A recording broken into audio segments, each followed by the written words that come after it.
वेझो वम वाट खे कहज ॾूंह कुआट उझी मंझां आट आदेसी थी आव तूं। हवालो शाह जो रिसालो सुर खावड़ी दास्तान टियों बैत टियों।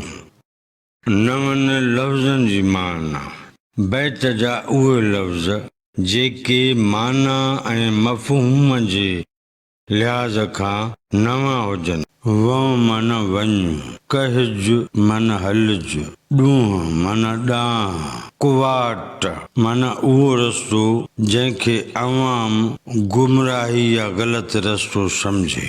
उझी माना ओरांगे या लताड़े। आट माना ज़िद, तज़ाद, अनाद, होड। आदेसी माना जोगी।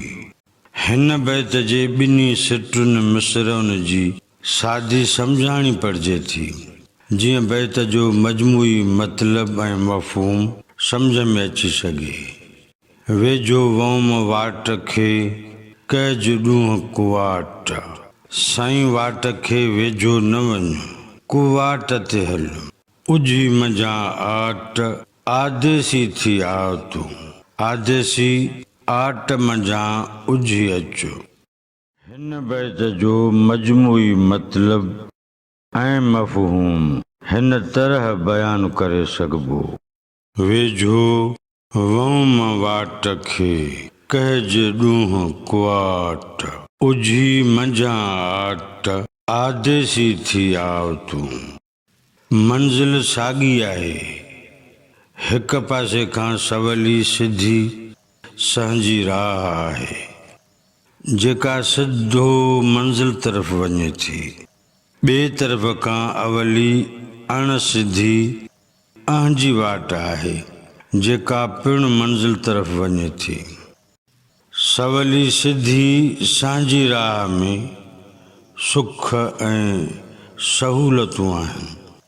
अवली अण सिधी ऐं अहिंजी वाट में ॾुख, मुश्किलूं ऐं ॾाढियूं मुसीबतूं आहिनि। या अवली अण सिधी अहिंजी वाट में धोखा ऐं फ़रेब घणा आहिनि, जिन में माण्हू मुलविस थी पंहिंजी राह खोटी थो करे छॾे।